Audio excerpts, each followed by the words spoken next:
Hello friends, welcome to our YouTube channel. तो friends, mains answer writing session का ये हमारा अगला वीडियो है। और फ्रेंड्स, आज के इस वीडियो में हम जनरल स्टडीज पेपर 2 का क्वेश्चन एक आपसे पूछा गया था नीति आयोग के ऊपर, इसे हम सॉल्व करेंगे। 200 वर्ड में इसे लिखना था, 12 मार्कर का क्वेश्चन था आपका।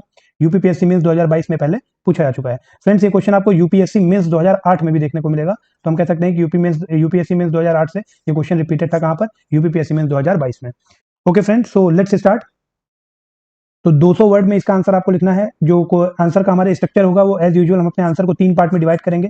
एक में हम इंट्रो लिख सकते हैं, सेकंड पार्ट में हम बॉडी स्ट्रक्चर लिखेंगे और थर्ड पार्ट में हम अपने आंसर को कंक्लूड करेंगे। क्वेश्चन के हिसाब से हमसे कहा गया है कि explain the objectives and composition of NITI Aayog. NITI आयोग के ऑब्जेक्टिव्स और कंपोजिशन के बारे में आपको बताना है। साथ ही साथ what are its significant achievements, इसकी जो महत्वपूर्ण उपलब्धियां हैं उसको भी हमें अपने आंसर में मेंशन करना है। तो फ्रेंड्स, हम कह सकते हैं कि जो नीति आयोग के बारे में हम कह सकते हैं इंट्रो में ऑब्जेक्टिव्स को हम लिख सकते हैं कि इसके ऑब्जेक्टिव्स क्या हैं। बॉडी स्ट्रक्चर में फ्रेंड्स हम नीति आयोग का कंपोजिशन बता सकते हैं। और जो हमारा थर्ड पार्ट है कंक्लूजन का, उसमें हम सिग्निफिकेंट अचीवमेंट्स बाय नीति आयोग मेंशन कर सकते हैं। जिसे हम कह सकते हैं कि जो नीति आयोग का लेटेस्ट रिपोर्ट है हमारा 2022-23 का, वहां से हम कुछ इंपॉर्टेंट पॉइंट्स लेकर के अपने आंसर को कंक्लूड कर सकते हैं। तो लेट्स स्टार्ट। तो फ्रेंड्स, यहां पर हेडिंग डाल देते हैं नीति आयोग। सबसे पहले फ्रेंड्स, जो इंट्रो में आपको लाइन लिखनी है वो आप कह सकते हैं यहाँ पर कि जो नीति आयोग है इसे प्लानिंग कमीशन को रिप्लेस करके लाया गया है। कब लाया गया है? 1 जनवरी 2015 को। तो यहाँ पर हम कह सकते हैं the government has replaced planning commission with a new institution called NITI Aayog, जिसका फुल फॉर्म क्या है? तो हम कह सकते हैं कि नेशनल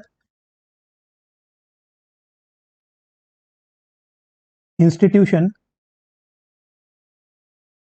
फॉर ट्रांसफॉर्मिंग इंडिया। ठीक है, कब ये किया गया? तो इस डेट हम मेंशन कर देंगे ऑन 1 जनवरी 2015। इसके बाद फ्रेंड्स, यहां पर हम हेडिंग डाल सकते हैं कि ऑब्जेक्टिव्स ऑफ नीति आयोग।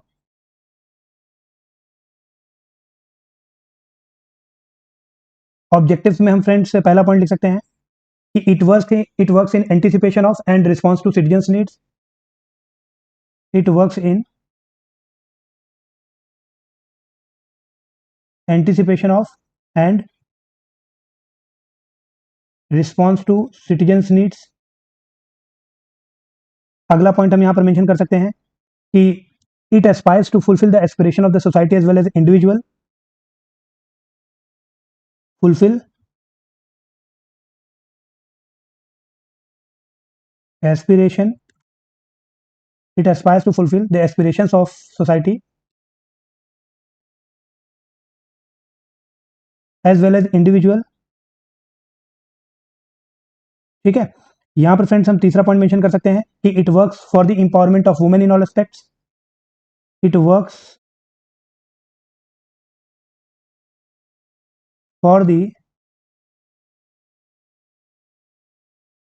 empowerment of women in all aspects।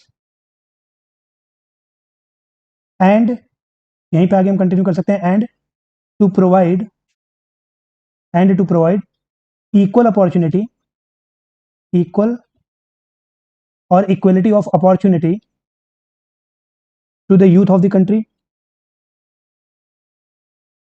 To the youth of country. ठीक है, इसके बाद फ्रेंड्स यहां पर हम अपना अगला पॉइंट मेंशन कर सकते हैं कि it works in a way, it works in a way that make the government visible and responsible, that make the government visible and responsible। visible and responsible। इसके अलावा which ensures the better degree of transparency, which ensures the better degree of transparency. ठीक है, जो important keywords हैं उन्हें आप underline भी कर सकते हैं, like transparency, responsible and visible. इसके बाद फ्रेंड्स यहां पर हम लिख सकते हैं कि प्लानिंग कमीशन से भिन्न कैसे है। तो प्लानिंग कमीशन में जो स्टेट गवर्नमेंट्स थे उनका बहुत ज्यादा रोल नहीं था, अगर हम बात करें तो मीटिंग्स में केवल पार्टिसिपेट करते थे, सेरिमोनियल रोल था जो स्टेट गवर्नमेंट थी उनका। लेकिन वहीं पर अगर हम नीति आयोग की बात करें फ्रेंड, तो यहाँ जो स्टेट गवर्नमेंट्स हैं they have to play more proactive role. तो इस पॉइंट को मेंशन करेंगे कि unlike planning commission in which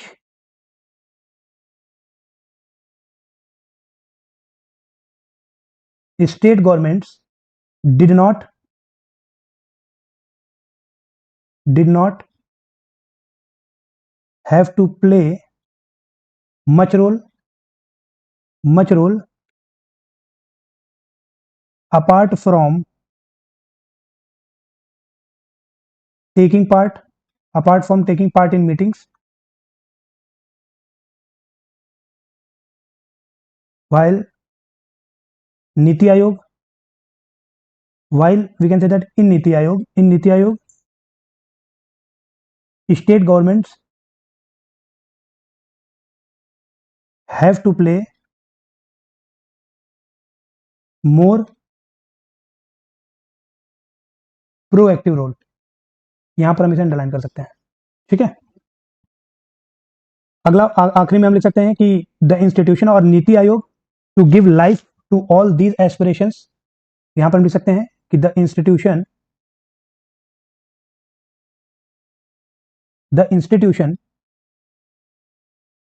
to give life to these aspiration is the NITI Aayog, यहां पर हम फुल फॉर्म लिख सकते हैं national institution for transforming India, ठीक है। तो अपने आंसर का फ्रेंड्स हमारा एक पार्ट यहां पर कंप्लीट हो गया। अब यहां पर फ्रेंड्स हम अपना बॉडी पार्ट या बॉडी स्ट्रक्चर स्टार्ट करेंगे। तो हेडिंग हम डाल सकते हैं यहां पर कि कंपोजिशन ऑफ नीति आयोग, और the NITI Aayog will comprise the following. Composition of NITI आयोग, यहां पर हम पहला पॉइंट लिखेंगे चेयरपर्सन। चेयरपर्सन कौन होगा? तो आई होप आप सभी को पता होगा, जो प्राइम मिनिस्टर होंगे he will be the chairperson of NITI आयोग। यहां पर हम दूसरा पॉइंट लिख सकते हैं कि रीजनल काउंसिल्स, अब रीजनल काउंसिल्स क्यों बनाई गई थी? तो we can say that they will be formed to address specific issues,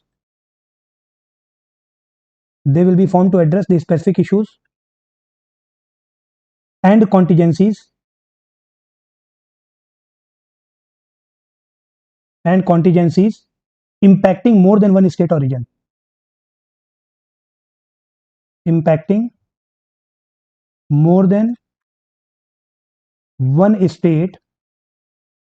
or region, ठीक है। अब ये जो रीजनल काउंसिल्स होंगी they are convened by PM, please remember, prime minister, and will comprise of chief ministers of all states and lieutenant governors of UTs और union territories, ठीक है। और जो आपके रीजनल काउंसिल्स होंगे they will be chaired by the chairman of NITI Aayog, who is nothing but prime minister of India, ठीक है। या फिर आप कह सकते हैं कि the nominee appointed by him. इसके बाद फ्रेंड्स जो अगला इसमें कंपोजिशन है उसमें आप देखेंगे experts, specialist and practitioners. Expert, specialist और प्रैक्टिशनर्स को शामिल किया गया है। यहां पर हम कह सकते हैं दे will be the people with relevant domain knowledge, with relevant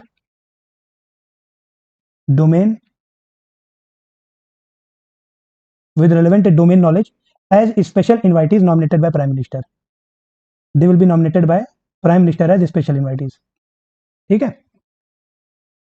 organisational structure में फ्रेंड्स हम इसमें आगे देखेंगे कि जो फुल टाइम ऑर्गेनाइजेशनल फ्रेमवर्क है हमारा, उसमें तो एक तो आपके चेयरपर्सन होते हैं, ठीक है, जो फुल टाइम ऑर्गेनाइजेशनल फ्रेमवर्क है, it constitute of a chairperson who is nothing but prime minister. इसके अलावा फ्रेंड्स यहां पर हम देखेंगे कि जो वाइस चेयरपर्सन है he will be nominated by vice chairperson, he will be nominated by PM, ठीक है। उसके बाद जो फुल टाइम मेंबर्स हैं, फुल टाइम मेंबर, ठीक है, जो फुल टाइम मेंबर हैं वो इसमें शामिल होंगे। इसके अलावा कुछ पार्ट टाइम मेंबर्स भी इसके पार्ट हैं, पार्ट टाइम मेंबर, जो पार्ट टाइम मेंबर हैं वो मैक्सिमम 2 हो सकते हैं, maximum 2, and we can say that they belongs to leading universities और रिसर्च ऑर्गेनाइजेशन। ये कहाँ से होंगे? तो हम कह सकते हैं यूनिवर्सिटीज एंड रिसर्च ऑर्गेनाइजेशन, यहाँ से लोग लिए जाएंगे जो पार्ट टाइम मेंबर होंगे। उसके अलावा एक्स ऑफिशियो मेंबर्स भी यहाँ पर हैं, ex officio member, ex officio members, ये टोटल 4 हो सकते हैं, ध्यान रखिएगा, जो एक्स ऑफिशियो मेंबर्स हैं। और इनको कहाँ से लिया जाएगा? तो हम कह सकते हैं जो यूनियन काउंसिल ऑफ मिनिस्टर्स हैं, वहां से ये प्रेसिडेंट के, सॉरी, प्राइम मिनिस्टर के द्वारा अपॉइंट किए जाएंगे, अपॉइंटेड बाय पीएम। ठीक है, जो एक्स ऑफिशियो मेंबर है वो टोटल 4 हो सकते हैं, and they will be nominated by prime minister from the union council of minister. Appointed की जगह आप लिख लें नॉमिनेटेड, तो ज्यादा बेटर होगा ये, nominated by prime minister. Ex officio members के अलावा आपको पता है सीईओ, चीफ एग्जीक्यूटिव ऑफिसर भी हैं। ठीक है, एंड इनका अपॉइंटमेंट कौन करता है? तो ये आपके प्राइम मिनिस्टर करते हैं, appointed by prime minister for fixed tenure, fixed tenure. ठीक है, इसके अलावा ये जो सीईओ हैं, इनका बैकग्राउंड क्या होना चाहिए? तो he should be the rank of secretary to the government of India, secretary to government of India. तो ये आपके सीईओ हो गए। इसके अलावा इसमें एक सेक्रेटरीट का भी प्रोविजन है, एज डीम्ड नेसेसरी, तो ये आप यहां पर मेंशन कर सकते हैं अपने बॉडी स्ट्रक्चर में। इसके बाद फ्रेंड्स, जो अगला पार्ट हमारे आंसर का वो है कंक्लूजन, और यहां पर हम लिखेंगे सिग्निफिकेंट अचीवमेंट्स ऑफ नीति आयोग, सिग्निफिकेंट अचीवमेंट्स ऑफ नीति आयोग। न्यूज में आपने सुना होगा हाल ही में कि जो नीति आयोग है उसने एक इनोवेटिव एग्रीकल्चरल वर्कशॉप ऑर्गेनाइज किया है। ठीक है, आप कह सकते हैं विज्ञान भवन न्यू दिल्ली में, तो इसको मेंशन कर देंगे कि recently we can say that successful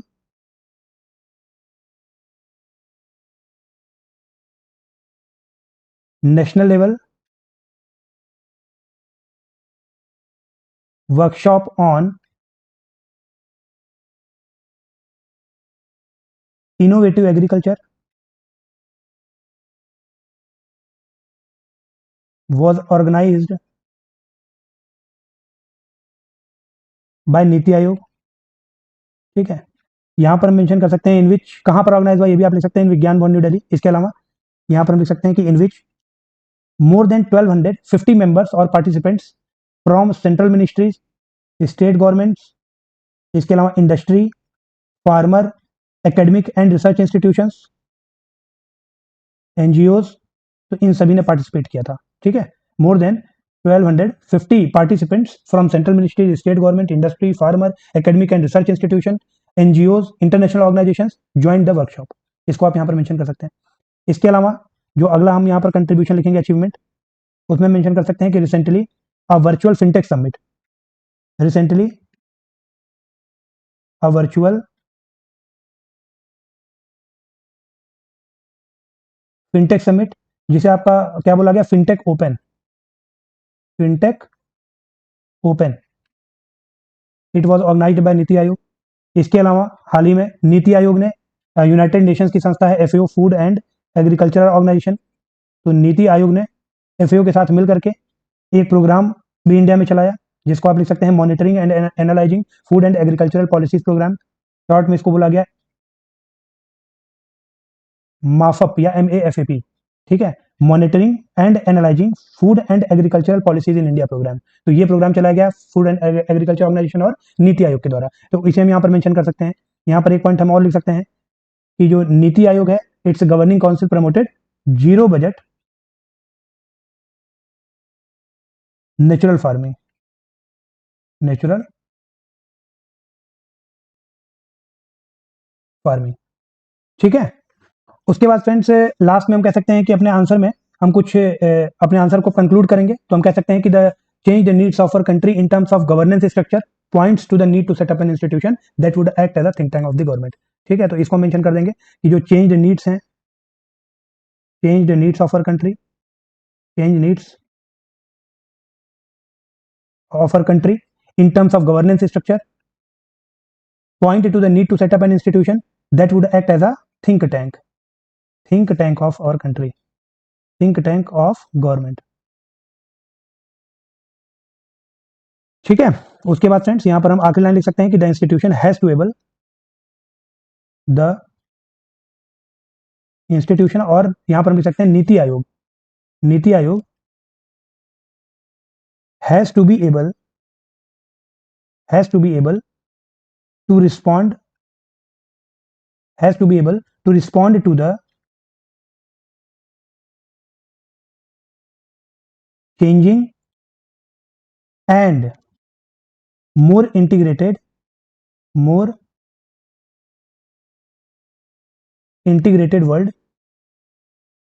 Niti Aayog has to be able to respond to the changing and more integrated world that India is part of, that India is part of. तो friends यहां पर हम अपने answer को conclude कर सकते हैं। ठीक है, तो ये ऑलमोस्ट आपका 200 वर्ड्स में आंसर कंप्लीट हो जाएगा। तो फ्रेंड्स यदि आपने अभी तक हमारे चैनल को सब्सक्राइब नहीं किया है तो चैनल को सब्सक्राइब कर लें, वीडियो को लाइक और शेयर जरूर किया करें। Okay friends, so thank you so much for participating in this session.